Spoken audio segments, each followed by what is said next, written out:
আসসালামু আলাইকুম। সবাই কেমন আছেন? আশা করছি সবাই ভালো আছেন। আমি আল্লাহর রহমতে ভালো আছি।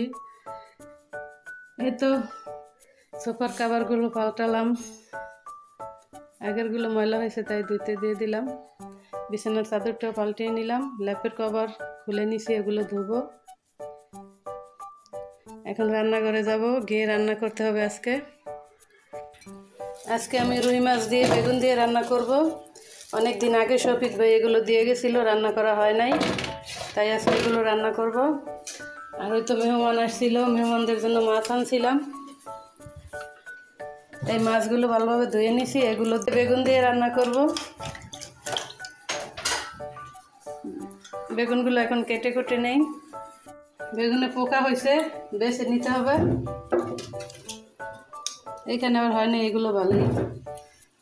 উনি নিজে গাছ লাগাইছে তো, সার বিষ ছাড়া, তাই খেতে ভালোই হয়। ওই দিন ভর্তা বানাইছিলাম, মজা হয়েছিল।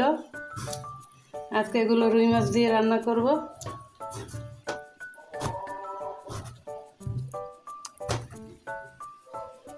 এই তিনটা আবার আলাদা কি রান্না করব, এর সাথে দিয়ে দিব। ছোট ছোট মাছে নুন হলুদ মেখে দিয়েছি। এখন কড়াইতে তেল গরম হইতেছে, মাছগুলো দিয়ে দিব।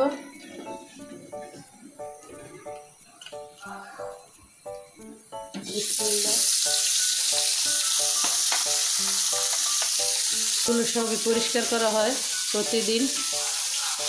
মনে হইতেছে লাইটের কারণে মনে হচ্ছে যে নোংরা, এগুলো কিন্তু অনেক ক্লিন করা। এগুলো অবশ্য ভেঙে ফেলা হবে, ভেঙে ফেললে আবার সব কিছু কাজ করা হবে ইনশাআল্লাহ, তখন আবার সুন্দর লাগবে। এই তো মাছগুলো ভেজে ফেলছি, এখন বেগুনগুলো দিয়ে দিলাম। এগুলো ভেজে তারপরে তরকারি রান্না করব।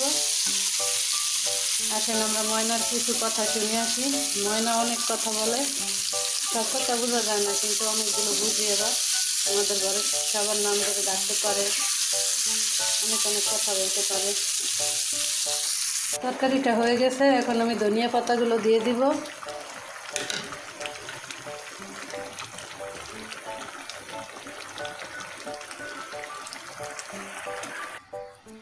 এই তো ফাইনাল লুক। তরকারির কালারটা মাশাআল্লাহ সুন্দর হয়েছে।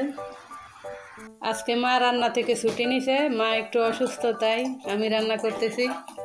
আর এই যে আমাদের মাছগুলো কি করতেছে দেখেন। বড় একটা অ্যাকুরিয়াম বানাবো, তখন অনেকগুলো মাছ আনবো, আমার মেয়ের অনেক শখ। এই যে দুটো মাছ। সবাই ভালো থাকবেন, সুস্থ থাকবেন, আল্লাহ হাফেজ।